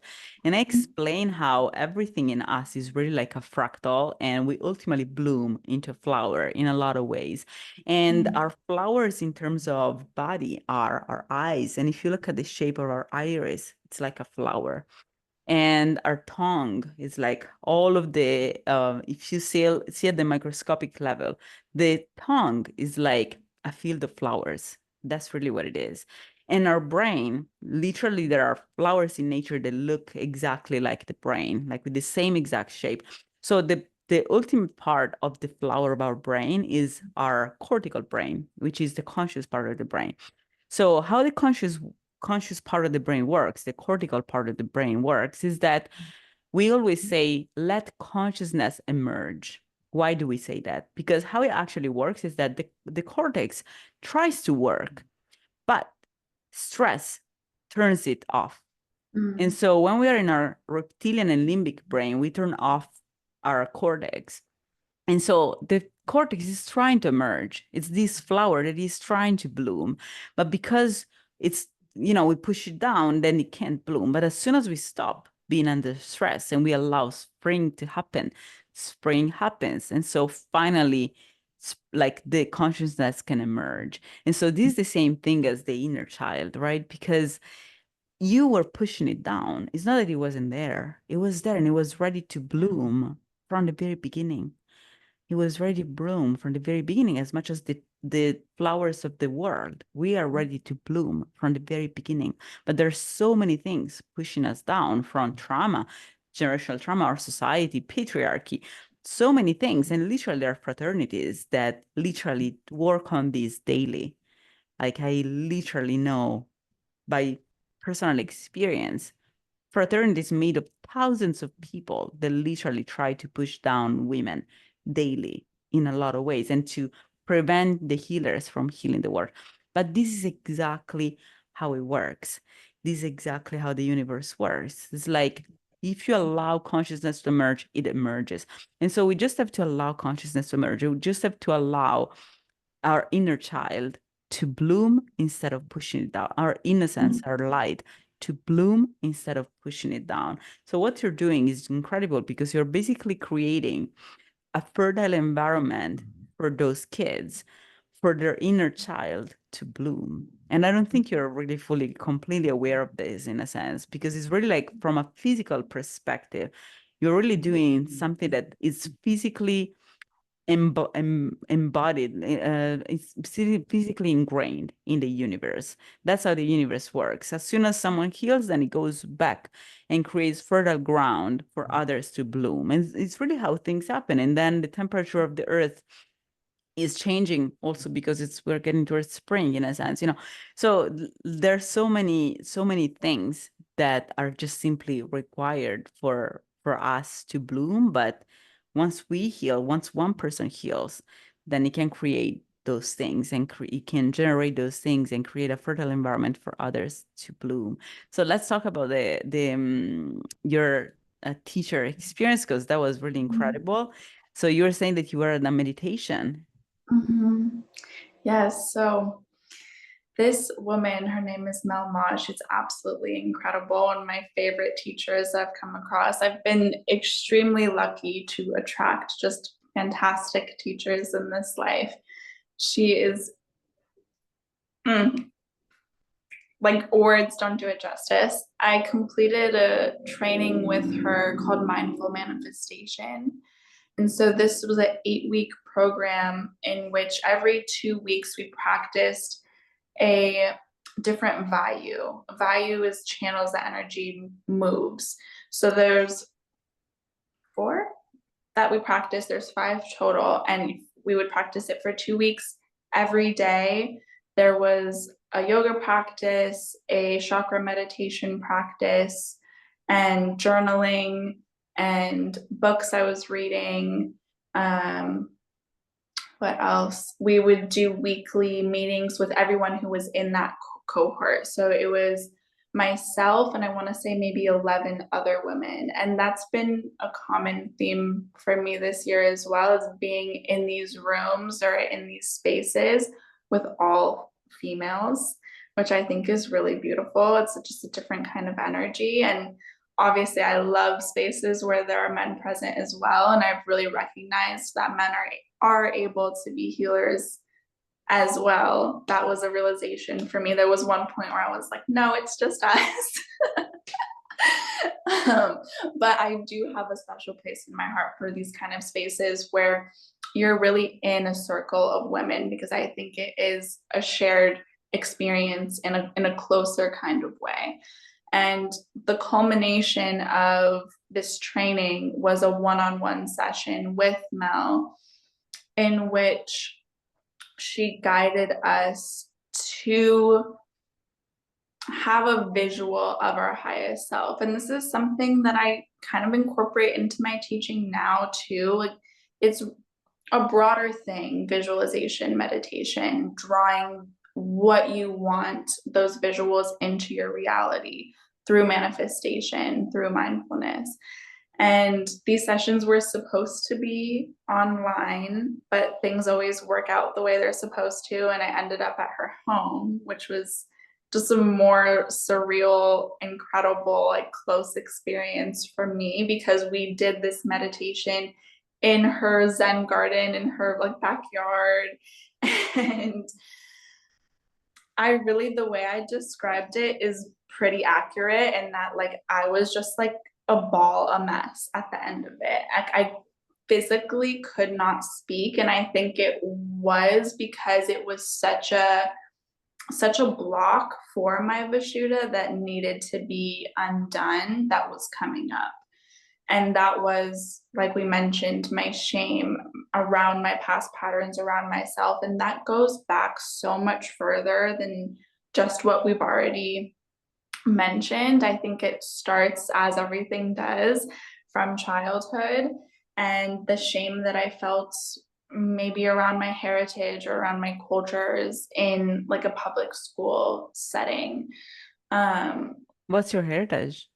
so on my mother's side, they're from Iran. She grew up in Israel, so Middle Eastern. My dad's side, he's from California, but if you go further back, they're from Mexico. They're Cherokee Native Americans. If you keep going back into my past lives, I've been Indonesian, I've been Egyptian, I've been Mayan, I've been all over the place, but it's all those like native cultures at the end of the day, I would say. I when people ask me, I say I'm Californian or I'm brown because it's just like it's just a blend of so many things at this point. And what I truly identify with, what I can only really go off of, is I'm born and raised in LA. I've only ever lived in Southern California around these areas. So like with my modalities, blending them and making my own, I'm blending all these different cultures and making them my own. I bring all these things into my ceremonies, and it's so ancestrally guided.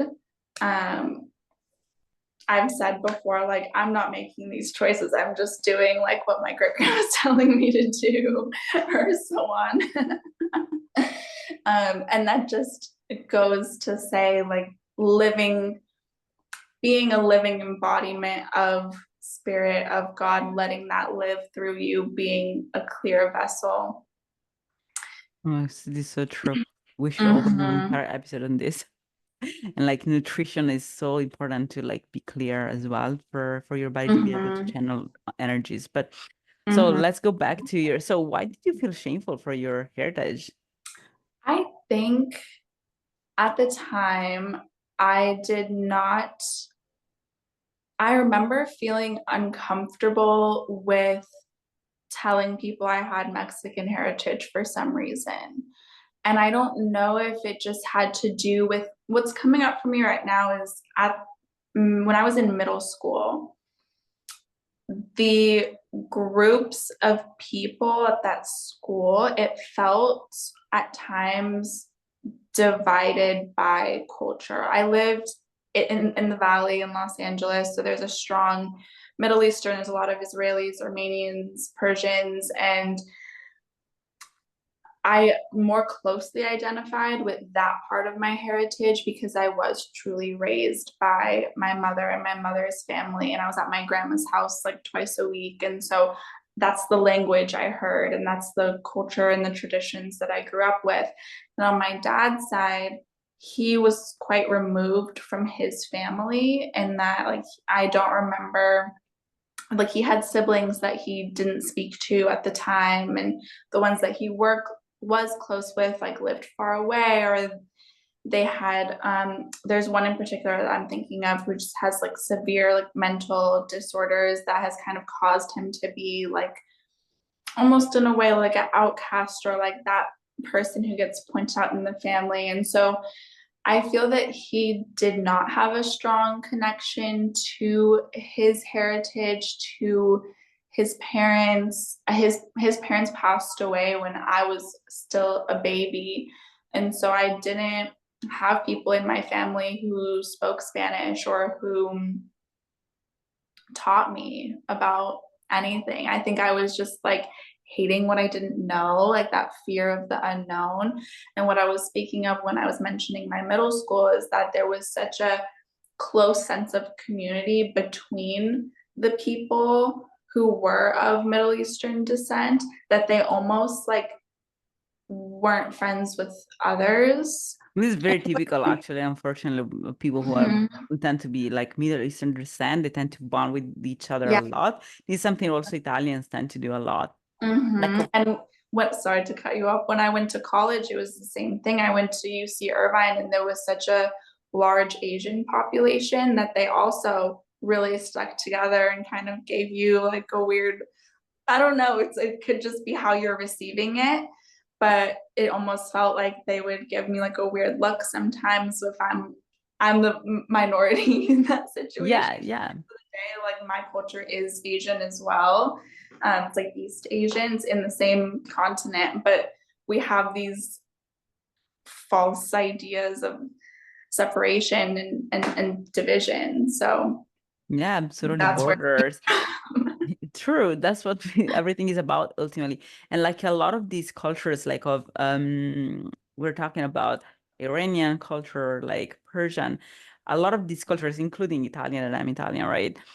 They tend to have these ego-feeding ideas of having a more ancient culture. And so they have this feeling of grandiosity that then they kind of like look at everybody else down yeah. from one side. And so I can see how that kind of like made you feel like, oh, I'm Persian, I'm not Mexican, right? Mm-hmm. And in the United States, there is this whole idea, which is completely, it's a Darvo, really, like deflect and how is it called? Darvo is deflect and accuse to reverse offender and victim role, basically. And there's this whole idea of the wetbacks. You know, Mexicans are people that enter the United States sneakily. This was their land. Like, guys, this was their land. So this is Darvo. It's called Yeah. Darvo. So these people came back to their land after you kicked them out. So Yeah. like, Yeah. let's go back to the truth, right? And this is going back to the truth. So wetbacks, wait, what?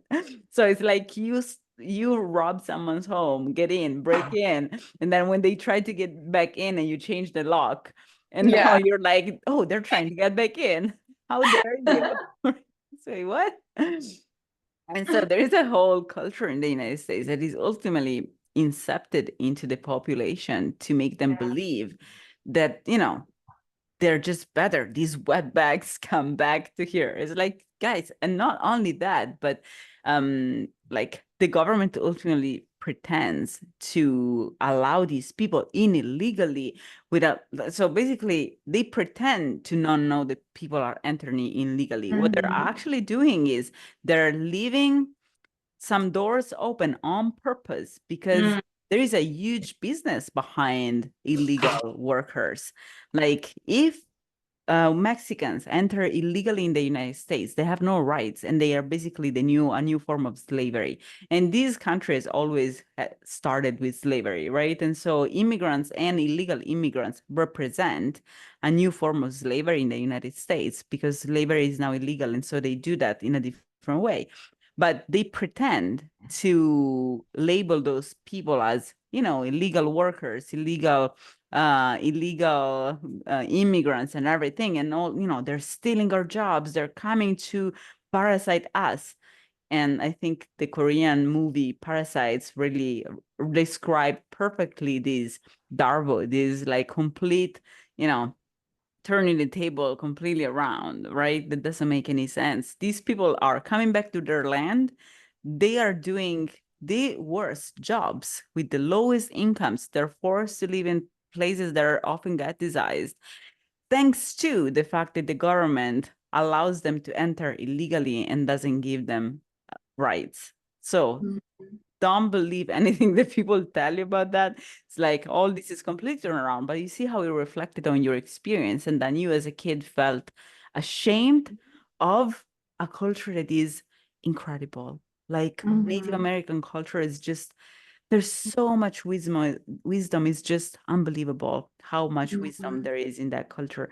And so I'm really like glad instead, like I feel like I've been called to come here for this because California is where I can be close to also the Native American traditions, and I was meant to learn these Native American traditions and medicine and all these things are just incredible. So, like this is how you see, like how environment can create the idea that we need to choose the opposite side instead of Mhm. like, and so I love that you have instead now reconnected. So let's go back to your experience with your teacher. So you saw your high self? So it's this timing is always insane. I mean, everyone is a teacher and everything is a sign when you're open and paying attention.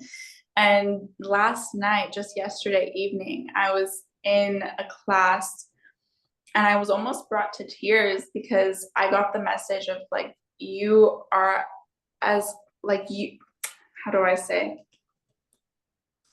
Like I'm as close as I've ever been before to just fully being and embodying her. So going back to this class that we're referencing, this meditation, and this was, I want to say this summer, so not even really that long, maybe like 6 months ago, I would guess. The message that was coming through then was there is nothing that you need to do to become her. And we've touched on this a little bit too, that frequency, that state of just allowing. It's really just removing the blocks and the barriers that are in place from becoming that person. That message was very clear, as there's nothing you need to do. This is you. She looked just like me. Like she was, it was literally a picture. I had maybe that same week or within the same few weeks of it, I had just been a part of a photo shoot that was like really beautiful. Like you could just see like my inner light glowing in this photo shoot. And I was on the beach, which is one of my favorite places. And I'm in clothes that make me feel good. And I'm in a state where I feel really, really good. And that's what she looked like. It was me in that time, you know? There was nothing I needed to change or nothing I needed to go after or seek out to become her. But that person, that higher self, made choices that were in my best interest. And she advocated for me and she used her voice, knowing what a privilege it is to do so. And I'm just so grateful. I'm just so happy because I really feel like I'm stepping into that person and becoming the living embodiment of her. We are becoming one. It's funny because since I was a kid, I've catch myself referring to myself as we when I'm speaking sometimes. I remember one of my like really close, like best, still one of my best friends, but we met as children. We're like probably 12. And I remember her pointing that out to me. She was like, who's we? And I was like, oh, I was just talking about myself. And at the time I just thought like, oh, that's weird. There's a lot of things you're just like, oh, that's weird. And it turns out to be a lot more magical and deeper than you know at the time. And now when I think of that phrase, like when I refer to myself as we, I do it with intention and like with power because I am so many people. Oh yes, and not only that, but we all have inside a masculine and feminine side that like I literally Mhm. when I meditate, I rebalance them out. And by Yeah, breathing with the right or the left nostril, you can embody your masculine or feminine side. And if you isolate the breath, you can literally feel the divine yeah. masculine and the divine feminine that are inside of you. Mhm. And they're almost irreconcilable in the sense that they're truly two separate things. And I'm also bisexual, so it's like I do have a very developed masculine side. I'm an alpha woman, I'm a leader. So it's really like I have a prominent masculine side, but you can really feel them as two people inside of you. And so it makes sense to talk about ourselves in the sense as we, because we're not just one, we're like multiple things. They're just there all the time. And it's not that they're irreconcilable in the sense that they are in contrast with each other, in the sense that Mhm. they're just separate frequencies. They really Yeah. are, they have the same ultimate essence, but they are separate frequencies. And so we like, I feel like in our language, there are so many ways, so many things, not even language, in our social norms, so many things that we're told not to do, but are in fact completely normal. And I feel like, especially in Native American traditions, they were so much more free to Yeah. do things and say things because the goal was doing what was healing for you. And so if something was healing for you, you will do that. So regardless of what you were supposed to do, because sometimes doing things for healing means doing things that are apparently crazy, but really Yeah. ultimately they heal you. That's what you need to do. Sometimes you need to do crazy things to heal. Yeah. Yeah. I've created the association in my brain between the words weird and wise, and I've kind of made them synonyms for myself. And I actually remember when I was sitting with ayahuasca, I had a moment where I was like, this is insane. This is insane that we have to, that I felt I needed to do this, that I need to be in this room. I don't know where I am. I don't know these people. This could be unsafe. They took my phone, they took my keys. Like my body is limp. Like I could potentially be in danger right now was the feeling that came up. And immediately I was just comforted by my guides. One of my most favorite and longest, probably the first guide I would say that I ever intentionally recognized and started calling on was the spirit of the blackbird. And I have a lot of other associations with it as well, but that is like its universal name, I would say. And as soon as these feelings of fear started coming up, he came to me, and it was the biggest I've ever seen. Like, think like 120-foot wingspan, perched on the top of this house where I was in beautiful Topanga Canyon, just protecting this entire house and protecting me and just flooding my body with trust. Like, you know exactly what you're doing. You're exactly where you're supposed to be. I Mm. love it. I love it. And I love that you're so doing so many things that your business turning out to be so successful because you're finally embodying yourself, like having faith, Mhm. how beautiful it is. You were already supposed to be. I always compare people to plants because in our self is already embodied, like our seed that we are when we're born already contains the full tree that we are supposed to become. If we don't stop it from becoming its full tree that is already it has already the potential to become, it Yeah. becomes that tree. If we bring it down in various ways through lack of self-confidence as much as from external things that push us down, we ultimately become the same tree, but a bonsai, and more crooked and lesser shiny and lesser glowy, right? So we are already meant to become that tree. So the fact that you're now finally allowing, right, as we said, yourself to be your full self and to make choices that are in your best interest, to choose the truth, to choose your innocence, to choose your inner child, to choose your flower every time is Yeah. allowing you to bloom. And I love that you're also teaching yoga to kids because, like teaching yoga, I think, is really like creating that environment, that fertile environment for Yeah. kids to be able to properly develop instead of developing in a hostile environment and then having to undo it and, as adults. And for brain development, this is so important because in yoga, it's like there's a lot of studies showing how yoga in children, they can't really do oftentimes MRIs or like things that allow them to see the brain. Like in adults, yoga like decreases the activity of the amygdala, which is the part of the brain that induces us to be in our fight or flight modality, and that ultimately strategizes. And it is also the part that you need to turn off when you want to change those choices that your entire lineage has made, because those choices are really ingrained in your DNA, in your epigenome, and in your amygdala. So if you turn off that amygdala, you can make conscious choices that can be completely different than your lineage. Instead, if you follow your amygdala, you're gonna be stuck in this limbo forever because your amygdala has already played that game and has already made a choice in your past, in your ancestors. And so now you have it. And if you follow the previous choice, you're going to end up in the same exact place, which is unhappiness, pain, discomfort, and deceit and lies and all of these things.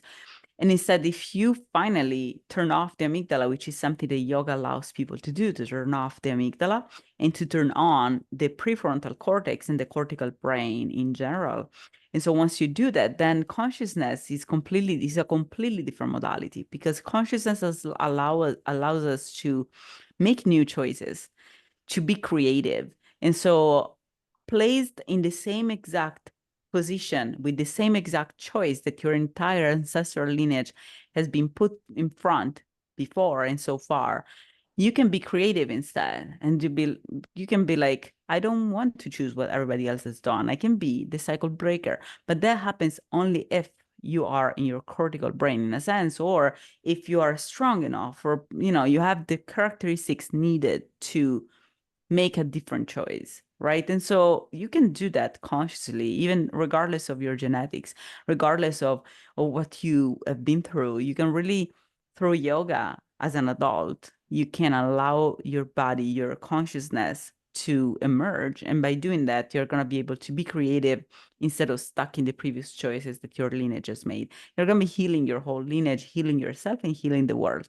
Because then these choices you make internally reflects, as we said, as the flame reflects externally. And because everything is just a continuum of form and shape and density, the change, the body is dense and then the air is lesser dense, and then another body, we're just a continuum of things. And so if you change you changes everything else, because it's a domino effect.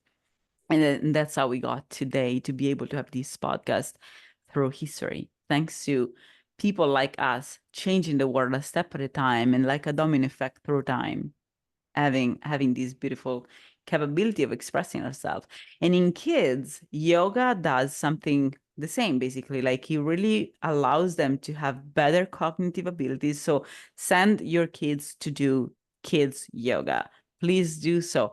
This is really the main thing that people need to do today, to have their kids have yoga. Mhm. Seriously, And they love it. It's so intuitive for them. I have family members who are attending the school that I teach at as well. My little brothers are 9 and 6 years old. So we practice both at home and they're in my classes at school. They beg me to lead meditation for them every night. They love it. When I'm teaching in class, the students, their bodies know the poses. I don't need to teach them proper alignment or what poses to do. Their body knows what to do. I just give them more information. I guide them and remind them to breathe and all of those things. But they're teaching me so much too. I catch myself saying this frequently, that my little brother Noah is one of my greatest teachers. This kid is 9 years old and we drop so deep into meditation together, and I catch him intuitively healing himself with his breath, and he understands the chakra systems and he sees the colors and he gets everything that I'm talking about. It's beautiful coming in at this age, kind of intervening and just like creating this rift in what society has been trying to push on us for so long.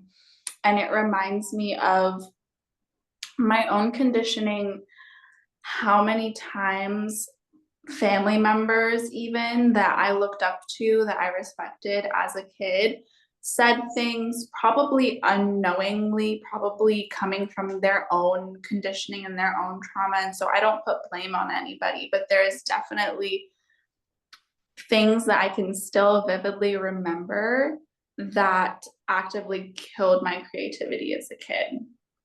such as? I remember being little and making these just insane creations. Like, I loved to bake. I loved to, like, I remember one year just like making like these little like turkey, like they were cream puff pastries, like shaped like turkeys, like for Thanksgiving, like just these like weird ideas is what I'm trying to get at. But the point being is that I was just letting my creativity flow. Like kids don't have that fear of being seen or that fear of being judged until they experience it. And so I was writing songs all the time. I was filling up notebooks. I was baking. I was dancing. I was singing everywhere I went. And people who you look up to, who you respect, if they look you in your eye and they tell you, I don't like this is stupid, or like this is silly, or small things like that, like they really make a big difference. And so now as an adult, like a powerful tool that we can use is affirmations, and even saying your affirmations to yourself in the mirror, looking yourself in the eye when you're saying them, because you will believe yourself more, even if it feels uncomfortable at first, when it feels like you're lying at first, good, because you're going against the grain and you're reprogramming your brain. And what I do is I record myself saying my affirmations, like in my voice memos on my phone, and I'll play them in the car while I'm driving, and I'll repeat them out loud back to the voice memo. And the difference in the tone of my voice, my first time saying it in the voice memo compared to me saying it in the car, is drastic. It's, you can tell from that girl's tone in the voice memo that she doesn't really believe what she's saying, that she's saying them kind of meekly and kind of, and at the time it's like, it makes sense. It's uncomfortable. It's not what you already believe. It's not what you've been conditioned to believe, that you are powerful or whatever it is, whatever your specific traumas are. Like affirmations come, I think, specific to the person. And then I'm repeating them out loud back in such a confident, emotive way. And it's insane to hear the comparison. It's wild. It's literally changing our DNA, changing ourselves, our brains, everything. Absolutely, because we learn Yeah. every day, as you said, like when you go and look at someone in the eyes and they tell you something that somewhat pokes a hole in your self-consciousness, in your self-confidence. So that's really powerful because it's something that, especially if you trust someone, if they're your parents or your teachers or people you Yeah. believe in, you trust, and so they can really poke holes in your self-confidence. And then a whole at a time, then the whole castle crumbles, right? And so it's important. And I read a couple of days ago something that said, contrast is our biggest teacher. And this is so true because what you're saying is beautiful. Like the fact that you can recognize how you're changing and how that person doesn't fully believe those things. And by realizing that you don't believe that you're powerful, you're like, why would I not believe? This is nonsense. Why would I not believe that I'm beautiful? Why would I not believe that I'm powerful? Why would I not believe? So that's what the problem is, right? Now you can see that. Now you can hear that. So Yeah. you guys, I love this practice. I've never done it. You should definitely do that. I usually I send letters to myself. Mm, I write letters and then that's I good. read afterwards to like Mhm. tell myself. I usually like I kind of like do it in a written form, and so I can't hear the actual tone of my voice. But this is beautiful because Mm, ultimately that becomes your teacher. That becomes your capability of truly seeing, and that's what healing is about. yeah. Seeing where the problem is, seeing as a doctor where the problem is. Where is the problem in yourself? The problem is that you don't believe those things. So why would you not believe those things? The fact that and if you don't believe that you're powerful, how do you expect for you to try and start a business? Yeah. This is nonsense. You will never do that because you don't believe you can. And Yeah. so hearing yourself not being capable, not being really, not having the potential to really do things that you want to do, because without confidence, you can't really go anywhere. Then Mhm. hearing that finally and changing that, because then you can change your tone of voice and you can truly feel that you believe in that. And that completely changes everything. That's in itself incredible. Yeah. Yeah. And I Yeah. think we have talked like 2 hours and more today because This was an incredible Still have episode. I more, really, still more things are coming up for me, oh but my gosh, yeah. it's There's so many things we could say, because first of all, your experience is beautiful, and the fact that you're helping, you really, this is really what I love specifically of your story, the fact that you're really completely going full circle back to helping your inner child be yeah. able to express herself, and to, we are doing that with all of these children who already went through abuse situations, and like, addiction and things that like really like are crippling them, and so you're really allowing them to see, okay, you see, this is how you allow your consciousness to emerge. This is how you allow your brain to develop, because yoga is so powerful in terms of like, it teaches kids so much relationships, and it teaches them to reconnect with their body, and it improves their cognitive abilities, makes them become more intelligent, more conscious, more aware. Imagine if we all had that when we were kids. Yeah. Like 99% of our problems would have I not think that was, existed. mhm. Yeah, exactly. And so please, people, give your kids a chance in this world by really teaching them, like allowing them to practice yoga since a young age. And now kids' schools for yoga are popping up like seriously Mhm. all over the place. And I think this is like a major shift that Yeah. really needs to happen. We need to start having yoga and these sort of practices since a very young age. And that's when really spring is gonna happen, because that's when the flowers are gonna have all the full potential to bloom without all of these things that push them down. So I'm really, really hopeful for the future, because I know that it's gonna go like this. It's just a matter of like Yeah. time and choice. So choose today to be a cycle breaker. Choose today to allow your flower to bloom. Choose today to really allow yourself to be your best self, and to choose your innocence, and to heal, and to hear your lineage, and to make different choices than what your whole family told you to do, even genetically and epigenetically speaking. So just be the cycle breaker, and check out their website. Let's mention your contacts again, your website.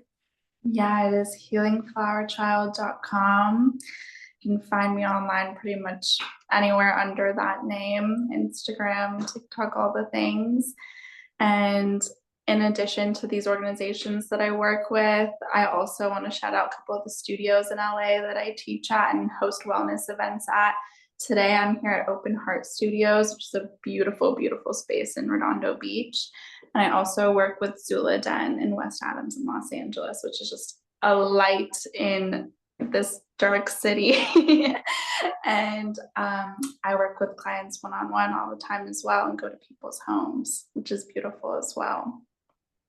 I love it. Thank you so much. And thank you for all these studios, because that's another thing, like those are also the ones that allow people like you to do their job, and people like in the population to heal, thanks to giving these plays.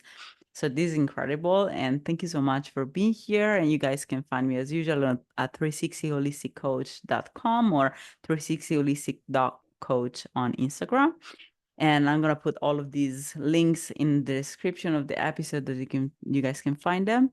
And I hope you enjoyed this episode, and I see you next time. Thank you so much. Thank you so much. So beautiful.